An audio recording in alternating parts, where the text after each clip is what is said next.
신규 가입하시면 루트 계정이 만들어지고요. 네. 만들어지고요.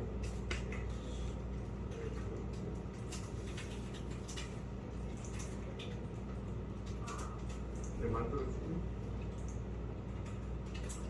화면에 첫 화면에서 메인 화면에서 로그인 하시려면 우측 상단에 콘솔에 로그인 버튼을 클릭하시면 됩니다. 메인 화면에서 우측 상단에 콘솔에 로그인 버튼이 있고 하시면 로그인을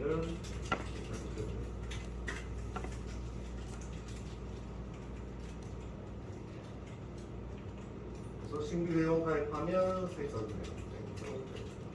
루트 계정이 생성되고요.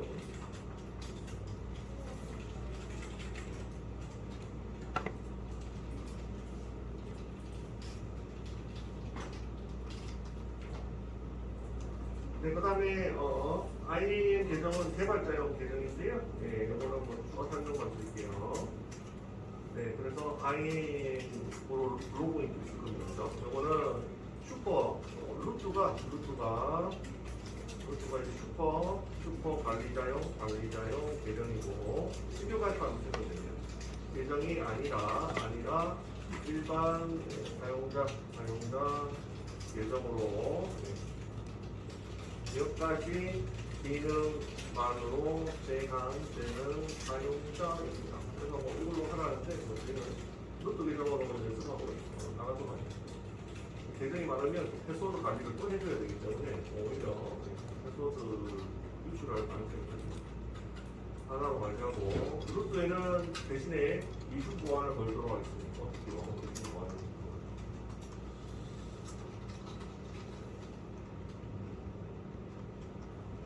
사용자고 원래 이제 개발 시에는 IAM 계정을 이용해서 개발하는 것을 개발 시에 개발할 건 아니고 또 사용해보는 거죠.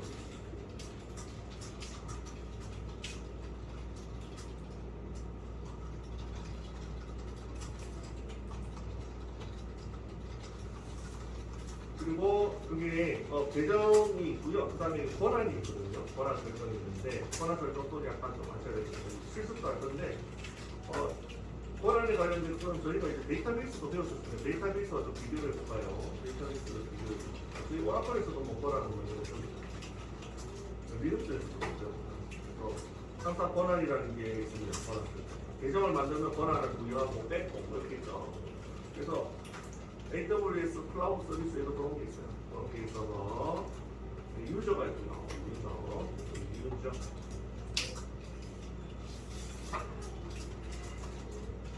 유저가 있고요.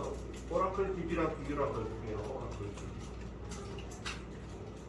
오라클 설정 비교. 오라클에도 유저가 있죠. 오라클에도 유저가 있습니다. 똑같이 유저가 있고 그 다음에 그룹이 있습니다. 그렇죠? 그래서 유저만 관리하는 게 아니라 그룹별로 권한을 쓸 수도 있었죠. 리눅스에도 있고 리눅스에도 있고 오라클에는 그룹이 아니죠. 그룹별로 권한을 쓸 수 있고 역할이라는 게 있고 역할은 롤이 있고 그래서 오라클에는 역할이라는 게 있었죠. 그래서 역할은 뭐냐면 권한들의 모임입니다. 그래서 권한을 하나만 부여하는 게 아니라 역할이라는 것을 하나 만들어서 그 안에다 권한 4-5개를 몰아넣고 역할을 부여하고 훨씬 관리가 편하죠. 그죠? 묶어서 권한을 줄 거예요. 안 그러면 맨날 권한 하나하나 다 찾아서 유저 만들 때마다 줘야 되잖아요. 일이 많이 걸리니까 미리 잘 사용하는 권한들을 미리 역할에다가 만들어 놓고 역할만 하나 딱 부여하는 거죠. 그래서 오라클도 있었습니다. 그래서 여러분들이 익히 하시는 커넥트 리소스 해가지고 계정 만들어 막 사용해줬잖아요. 이게 역할입니다. 이 안에 이제 권한들이 다 숨어있죠. 그래서 AWS도 역할이 있습니다. 역할이. 그다음에 정책도 있습니다. 정책도 있고. 정책. 그래서 하나가 더 있네요. 그래서 정책은 뭐 권한이라고 보시면 되겠습니다.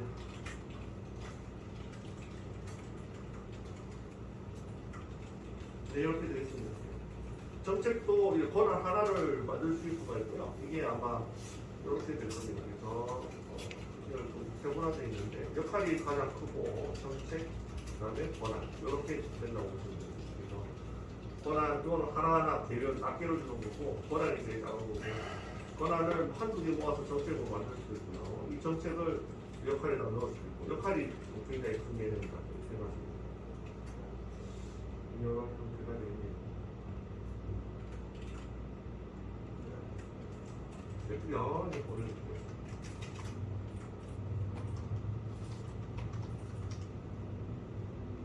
네, 이론은 이걸 잠깐 설명드리고 나중에 이제 일반 유저 만들 때 한번 보도록 하겠습니다.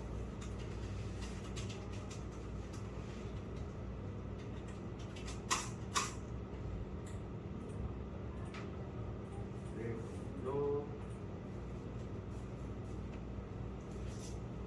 네, 다시 돌아가서 네, 그래서 3번 1번 개요 했고 1번 개요 대전 만들기가 2번인데 2번 더블이 붙었고요. 2번 대전 만들기 했고 3번 네, 요거를 해주도록 하겠습니다. 루트 유저 로그인 및 프리티어 저희가 이제 공짜 유저죠. 공짜 프리티어 알림 1년간 공짜 알림 설정을 한번 해보도록 하겠습니다. 그래서 1 네, 루트 유저로 로그인을 해주시기 바랍니다. 루트 유저로 로그인 하시고 로그인 되어 있으신 분들은 요거 설정을 하도록 하겠습니다. AWS 프리티어가 공짜긴 한데 제한된 그 비용, 제한된 자원이죠. IT 컴퓨터 자원에서 공짜지 그거를 벗어나서 쓰잖아요. 넘어가서 쓰면 돈이 나옵니다. 아시겠죠? 자동으로 막히는 게 아니라 더 많이 쓰잖아요. 돈이 나와요. 아시겠죠? 그래서 제한된 그 설정만큼만 쓰셔야 돼요. 그래서 항상 아마존에 보시면 프리티어면 프리티어라고 표시가 되어 있거든요. 그거만 쓰셔야 돼요. 만약에 다른 거를 만들었다 하면 돈이 나옵니다. 그렇죠? 그래서 조심해서 쓰셔야 되는데 그래서 프리티어 요금이 80%가 80%. 프리티어 안에 있는 요금은 다 공짜입니다. 아시겠죠? 프리티어 요금이 80%가 넘어가면 이메일로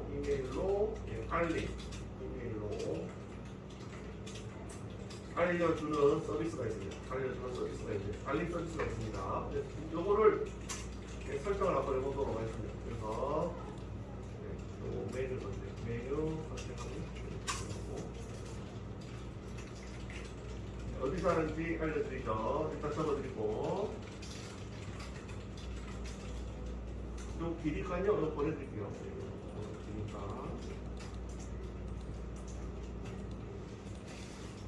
요거대로 해주시면 되겠습니다.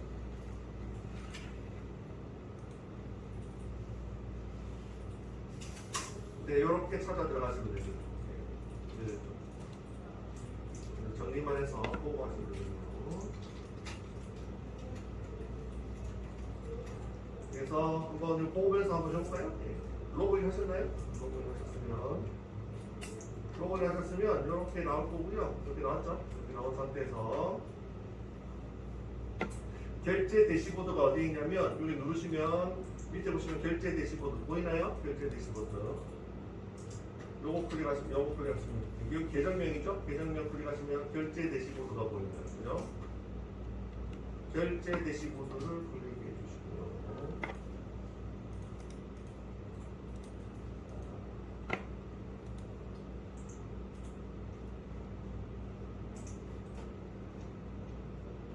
됐죠? 그러면 여기 옆에 밑에 쭉 내려가시면 기본 설정이 있을 거예요. 기본 설정. 저 옆에 옆에 밑으로 쭉 내려가시면 요 밑에 기본 설정 보시나요? 기본 설정. 기본 설정 보이시죠? 기본 설정. 기본 설정 하셨나요? 네. 하시고 나서 청구서 설정 있죠. 청구서 설정. 청구서 설정을 눌러주시고. 그래서 결제가 되면 항상 여기에 돈이 얼마 나왔는지 보여요. 바닥이. 청구서 설정을 눌러주시고 이제 금액이 80% 네, 저희가 이제 썼던 프리티어에서 보장하고 있는 자원이죠. 80%를 넘어가면 그거를 알려주는 이메일 설정을 하려고 합니다. 그래서 여기 보시면 알림 기본 설정이죠. 알림 기본 설정. 여기서 편집 눌러주시고 편집 눌러주시고 저는 이거 체크해놨는데 AWS 프리티어 알림 수신 이렇게 있죠? 체크. 저는 체크해놨습니다. 여러분들도 체크하시고 체크하시고 업데이트 버튼을 눌러주시면 됩니다. 그러면 기본적으로 여러분들 계정명이 이메일 주소잖아요. 콜로 날라옵니다. 아시겠죠? 혹시 또 다른 이메일을 가지고 계시면 더 넣으시면 됩니다. 아시겠죠? 선택사항입니다. 그래서 루트 사용자 이메일 주소로 전송이 됩니다. 80% 넘어가요. 아시겠죠?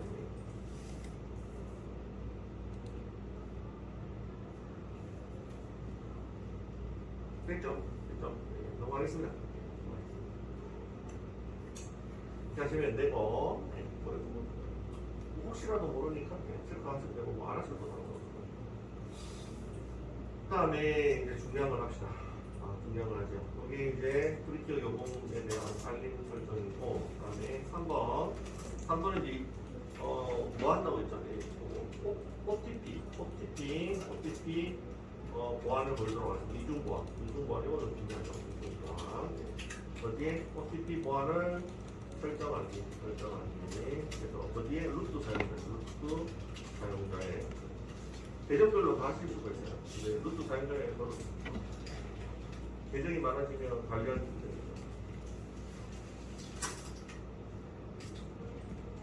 3번. 그래서 여기서 OTP 보안을 여기 AWS에서는 뭐라고 하냐면 같은 말입니다.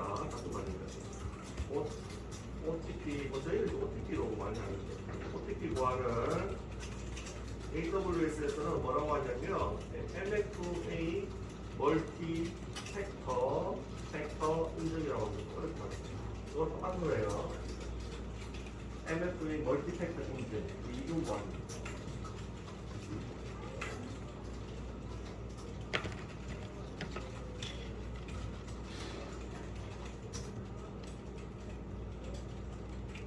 그래서 이것도 기니까요. 일단 사용법을 보내드릴게요. 아시겠죠? 같이 갖고 기니까 보내드리고 따라 한번 해보도록 하겠습니다.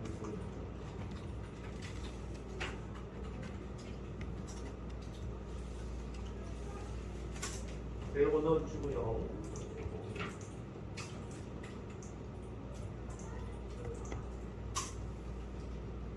네, 들어가겠습니다.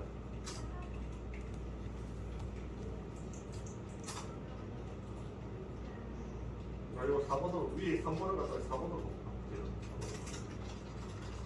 4번으로 바꾸면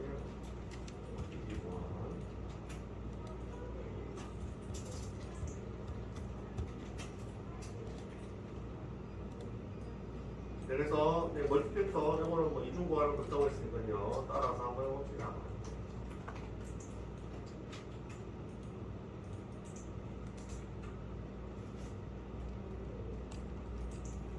네, 그러면 한번 해볼까요?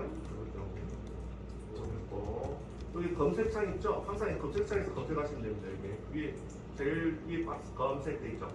여기서 IAM 치면 이게 메뉴가 나오죠? 네, 메뉴가 나오죠. 클릭.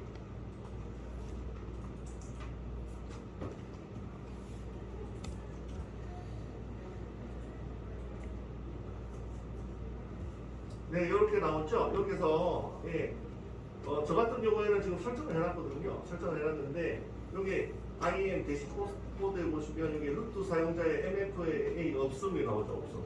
보시나요? 없음. 나오지 않나요? 버튼 나오지 않나요? 안 나와요?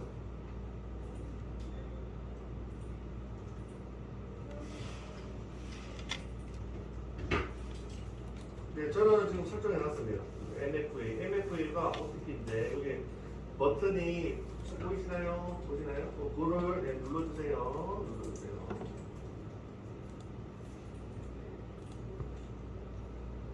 그래서 네, 검색창에서 검색했지요. 그래서 뭐하면 루트 사용자에 대한 MFA 추가. 그래서 MFA 추가 버튼을 클릭하시고요. 클릭했죠. MFA 할당 버튼을 클릭하시고요. 하셨나요? 추가하셨나요? 하셨으면 MFA 디바이스 이름을 선택하셔야 되는데 할당 버튼 클릭하실 때 핸드폰 그림으로 해주시면 돼요. 핸드폰 하셨나요? 핸드폰.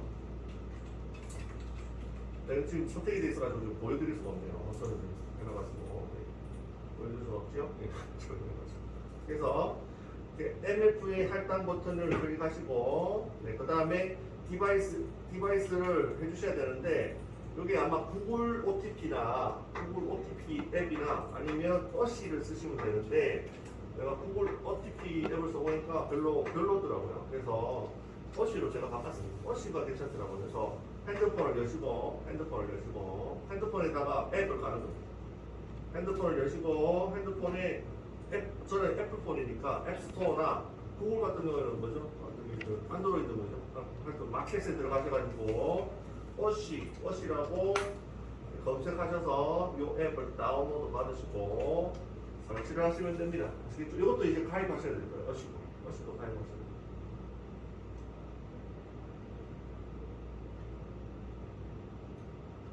하시면 어시 앱이 나올 거예요. 어시가 어떻게 생겼지? 구글에서.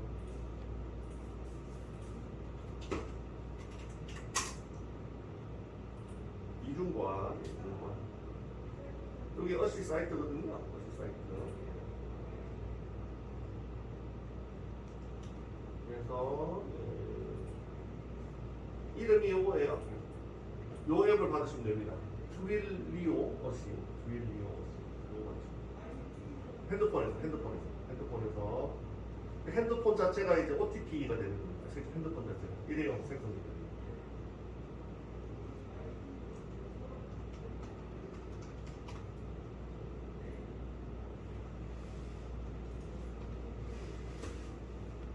그래서 애플폰은 앱스토어에서 받으시면 트윌리오 받아서 이것도 아마 회원가입 해야 될 거예요. 회원가입 하시고 이메일, 핸드폰 번호 입력해서 설치하시고 설치하시고 QR 코드를 스캔하시면 됩니다. 그래서 설명서를 그대로 해놨죠.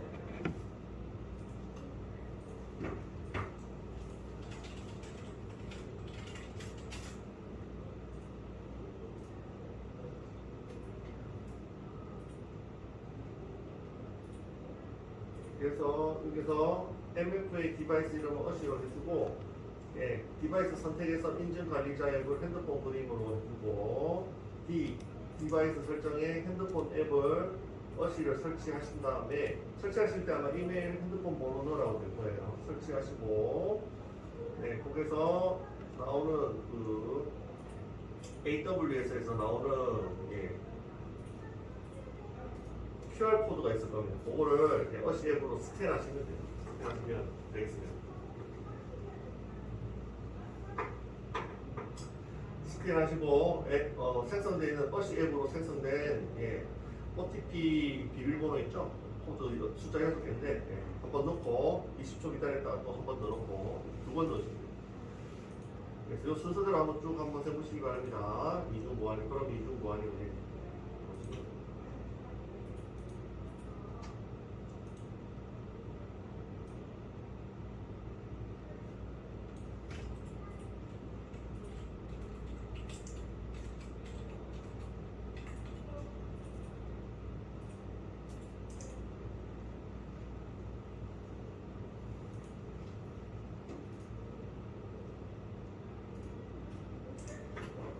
다 만드신 분은 다 하신 분은 로그아웃하고 다시 로그인 하시면 이번에는 패스워드를 넣고 이중보안 코드를 넣으라고 나올 거예요. 일회용 코드를 넣어도 돼요. 그거 넣고 로그인 됩니다. 그래서 요즘 해킹 사고가 많으니까 좋은 과정이니까 보시고요.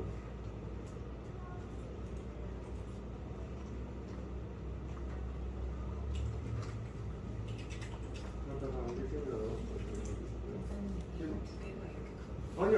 6자리 한 번 하고 20초 기다렸다 한 번 더. 이해하셨죠? 번호는 6자리입니다. 6자리. 6자리를 넣으셔야 돼요. 6자리. 세 자리가 6자리. 6자리를 붙여서 넣으세요. 붙여서 숫자 6자리. 20초 기다리면 이게 업데이트가 되거든요. 업데이트 된 또 6자리. 총 12자리. 적어놨죠? 메뉴를 보시고. 여기 적어놨죠? 네, 숫자 6자리 20초 기다림 되어있죠? 네, 보고 보시기 바랍니다. 공백은 필요 없으면 다 붙여서 넣으세요.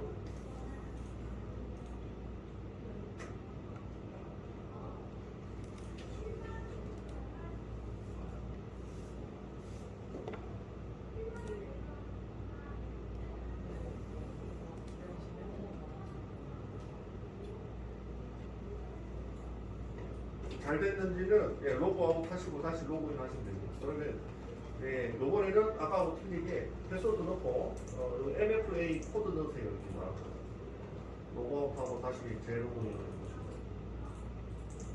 해보시고 여기 걸려있으면 뭐 1차 패스워드가 혹시 유출되셔도 핸드폰만 잃어버리지 않으시면 상관없죠.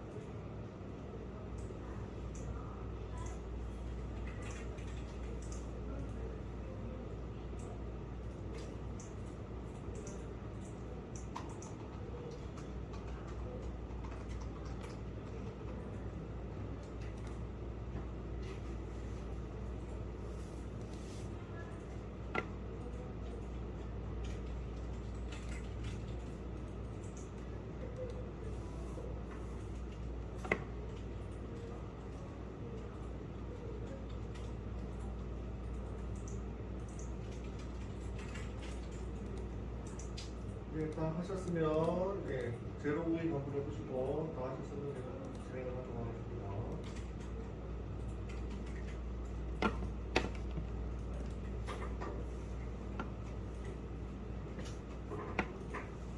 됐죠?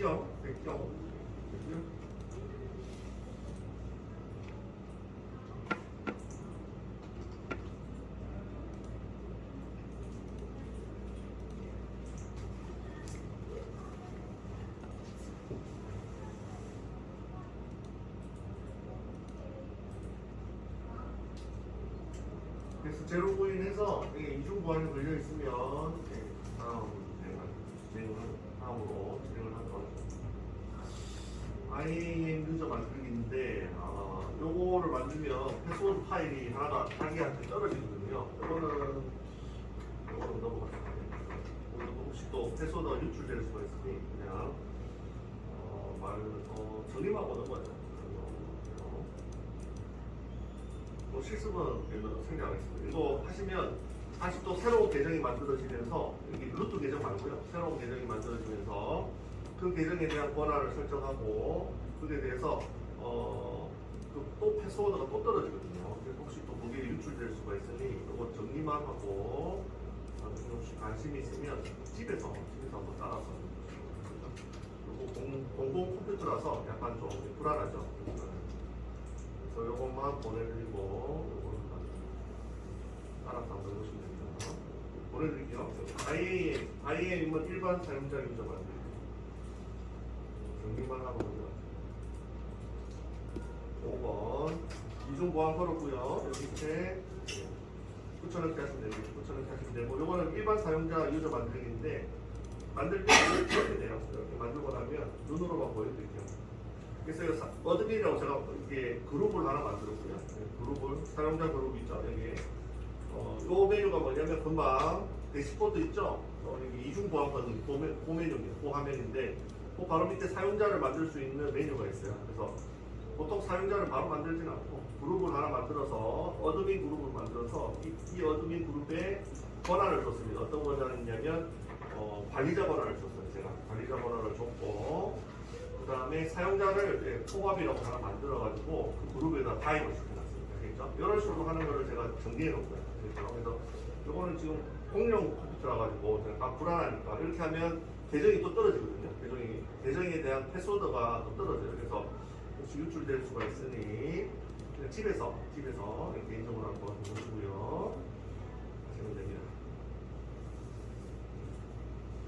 따라하시면 순서대로 따라하시면 되겠습니다. 그래서 요거를 만드시면 여기 보시는 바와 같이 일반 사용자를 만드시면 보시는 바와 같이 여기에 엑셀 파일 하나 떨어져요. 여기에 스콧의 제가 이름을 스콧이라고 계정을 만들었는데 크리덴셜 CSV 여기 엑셀 파일 등록돼요. 엑셀 파일 같은 파일이 하나 떨어지는데 이 안에 뭐가 있냐면 패스워드가 있습니다. 패스워드. 그래서 보통 이제 아까 해킹 당하는 사례가 뭐냐면 이 파일을 관리를 못 해가지고 해킹을 당합니다. 아시겠죠? 이 파일을 기터브나 구글 드라이브에 올렸다가 해킹 당합니다. 이 안에 패스워드가 있습니다. 그래서 혹시 나올 수가 있으니 요거는 집에서 실습하시기 바랍니다. 아시죠? 공룡 그래서 요거는 적어드렸고요. 그래서 저희는 실습을 IAM으로 하는 게 아니라 루트 계정으로 하도록 하겠습니다. 알겠죠? 루트 계정은 이중 보안을 들어갔죠. 그래서 말씀하고 하시면 되겠습니다. 됐죠? 그러면 한번 진행을 해보도록 하죠. 여기까지가 이제 계정 만들기가 됐습니다. 계정에 대한 회원가입해서 루트 계정이 만들어졌고, 그 다음에 루트 계정에 대해서 이중 보안을 걸었죠. 이중 보안도 걸었고요. 그 다음에 IAM 유저 만들기는 내용만 적어드렸고, 이거는 공용 여기 학원에 있는 컴퓨터보다는 집에서 노트북이나 집에서 연습하시기 바랍니다. 이걸로 계정을 만드시면 패스워드가 적힌 파일이 하나 떨어집니다. 그래서 이거 보내드리겠습니다. 01 AWS start.md. 그래서 계정 생성은 개발자가 하기보다는 아무래도 약간 직급이 있는 관리자나 이런 사람들이 보통 하지 않을까 싶네요. DBA나 아니면 시스템 관리자 이런 분들 이렇게 계정 생성하고 이런 분은 정리하고 다음으로 넘어가도록 하겠습니다. 그래서 넘어갈게요. 본격적으로 서비스를 이용해 봅시다. 계정 생성은 관리용이고 본격적으로 서비스를 하고 있는 거죠. 폴더 2번을 만들고요. 지금 하시려고 하는 거는 이제 컴퓨터를 만들고 가상의 컴퓨터가 아니고 클라우드에 있는 컴퓨터를 만들어 보겠습니다. 여기 이제 본격적인 실습이 되겠습니다. 그래서 그 컴퓨터 이름을 아마존에서는 뭐라고 하냐면 EC2라고 해요. EC2라고 하고 EC2에 대해서 알아보도록 하겠습니다. 컴퓨터도 직접 만들고요. 어차피 공짜 없으니까 만들어야 됩니다. 01 그래서 EC2 MD 그래서 01 02 01 EC2 MD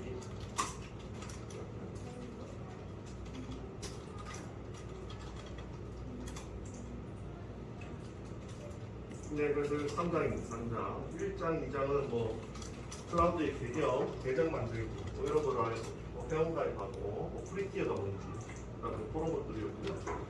그다음에 이중 보안 이런 거 본격적으로 이제 클라우드 컴퓨터의 자원을 쓰기 위한 내용입니다. 그래서 3장 있었고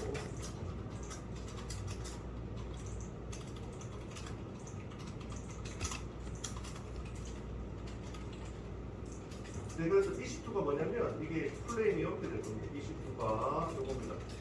엘라스티 클라우드 컴퓨터 EC2라고 하죠. 그래서 C2가 뭐냐면 C가 두 개 붙었다 해서 C2인 아시겠죠? C가 두 개 붙었어요. 더블2 이런 뜻입니다. WC C더라고요. 이름을 이렇게 들었더라고요. 플레임이 엘라스틱 클라우드 컴퓨터인데 엘라스틱은 유연한 클라우드 컴퓨터입니다. 뭐 이런 뜻입니다. 그래서 그런 거고요. 그런 거고. 네, 이거는 뭐냐면 유연한 클라우드 내 가상의 서버. 이거는 이제 업무용 컴퓨터는 서버라고 합니다. 업무용 컴퓨터다.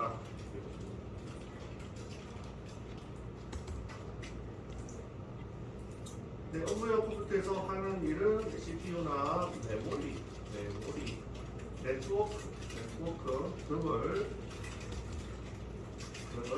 상황에 맞게 유연하게 느렸다가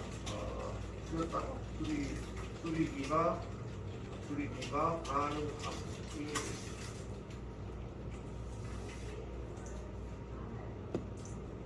네, 그래서 이렇게 되고요. 앞에 잠깐 설명드렸죠. 그래서 일단은 클라우드는 이게 비용이 나오기 때문에 비용 지불이 어떻게 되는지도 좀 유심히 살피셔야 됩니다. 그래서 비용 지불 방식이 두 가지가 있는데요. 온 디맨드라는 비용 지불 방식이 있고, 그건 시간당 정해진 금액을 지불하는 방식입니다. 그래서 클라우드는 빌려 쓰는 거니까 대여하는 거니까 돈이 얼마나 나가는지도 뭐 살필 필요가 있어요. 상식적으로 말씀드립니다. 네, 그래서 요거는 보통 이제 짧은 시간 동안 임대해서 사용하는 방식이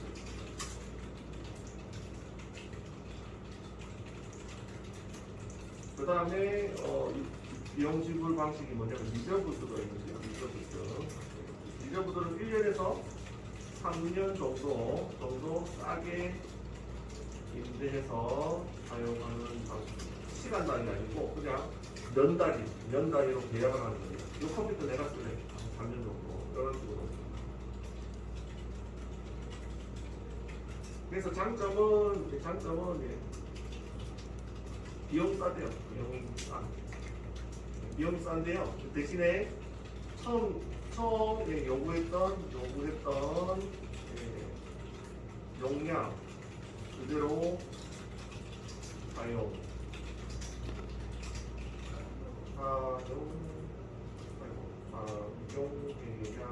그래서 변경이 안 된다면 대신에 비용은 싸요. 네, 그래서 뭐 대표적으로 두 가지 정도만 아시면 되겠습니다. 그래서 저희는 무료로 쓰기 때문에 신경 안 쓰셔도 되고요. 혹시 회사에서 쓰실 일이 있으면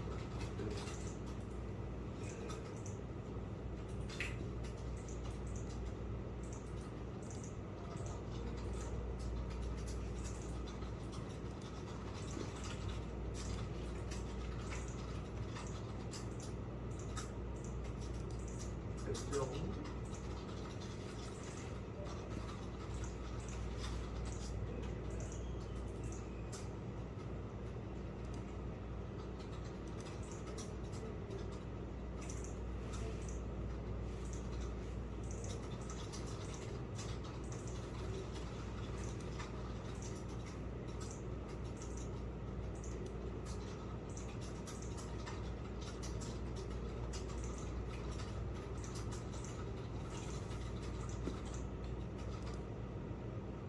그렇죠? 네, 그래서 컴퓨터 쓰시려면 몇 가지 용어를 좀 아셔야 되는데 아마존에서 쓰는 용어죠. 아셔야 되는데 EBS라는 용어가 있습니다. EBS라는 용어가 있고요. 그래서 플레임은 엘라스틱, 항상 엘라스틱이 있더라고요. 유연한 블록 스토어, 이게 플레임이고요. 네, 이거는 앞전에 가상화 시간에서 배워줬던 스토리지가 뭔지 아시죠? 저장장치. 아마존에서 사용하는 저장장치 이름은 EBS라고 있습니다. 그렇죠? 네, 이렇게 간단하게 말씀드리고 복잡한 말면 버리고 없고요. 그래서 스토리지 볼륨이다. 볼륨. 저장 장치 볼륨입니다. 그래서 아마존에서는 뭐라고 부르냐면 EBS라고 불러요. 그래서 스토리지는 특징이 뭐죠? 컴퓨터와 독립적으로 동작한다. 그래서 따로 켰잖아요. 저는 따로 켰죠. 기억나시죠? 저는 따로. 그래서 컴퓨터와 독립적으로 동작. 아시죠? 저런 버튼이 따로 있군요. 그래서 뭐 스토리지 장점이죠. 컴퓨터 전원이 꺼져도 데이터는 보관돼. 그래서 데이터 없어지면 따로 동작. 그래서 혹시 이제 디스크에 대한 거를 아시는지 모르겠는데 뭐 상식선에서도 알아두시면 좋습니다. 그래서 SSD가 있고요. SSD가 뭔지 아시나요? SSD 속도 빠르죠. 솔리드 뭐 디스크. 요즘 뭐 이거 살려면 좀 비싸죠. 일반 디스크보다. 그래서 SSD가 있고요. 이게 솔리드 뭐 디스크죠. 그래서 속도 빠른. 비용은 비싸. 그래서 스토리지가 SSD로 만들어진 스토리지도 있고요. 일반 디스크는 뭐냐면 하드 디스크. 지금 이제 컴퓨터에 있는 거 HDD라고 합니다. HDD. 그래서 디스크의 종류입니다. 종류. 가장 싼 디스크.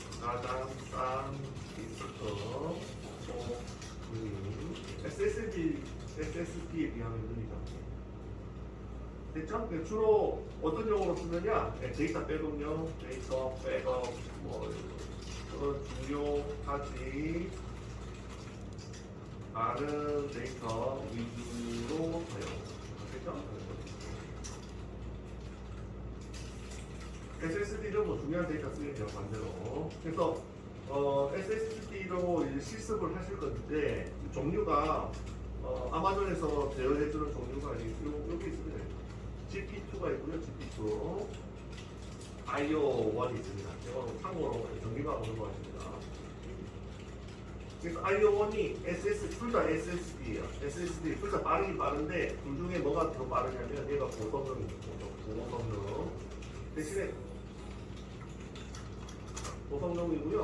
대신에 비싸겠죠. 그 다음에 얘는 보통 성능.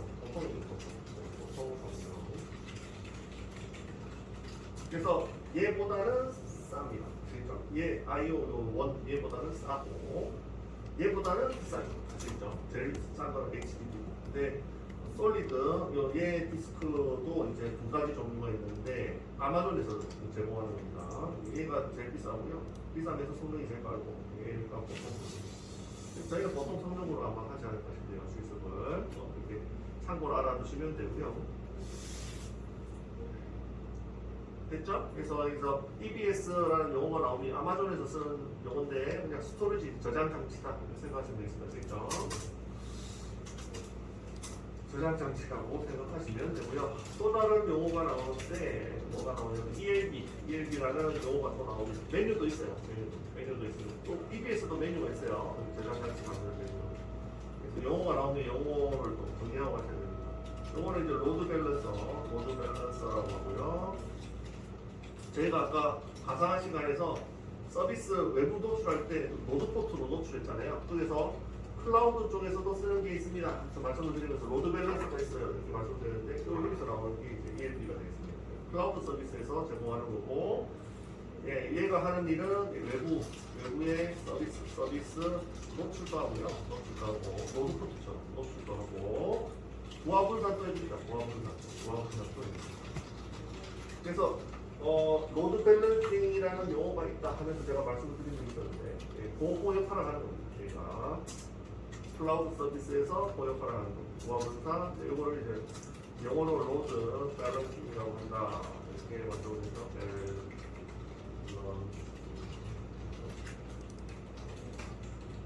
그래서 부하분산에 최적화된 서비스를 하나 이름을 해주는데요. ELB라고 있습니다.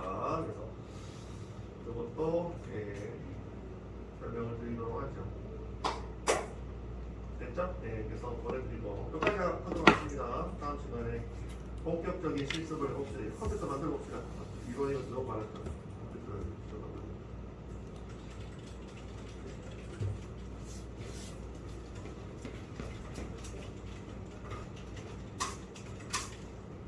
보내드렸고요. 한 바퀴 돌고 다음 시간에 직접 컴퓨터 업무용 서버 컴퓨터를 만들어 보겠습니다.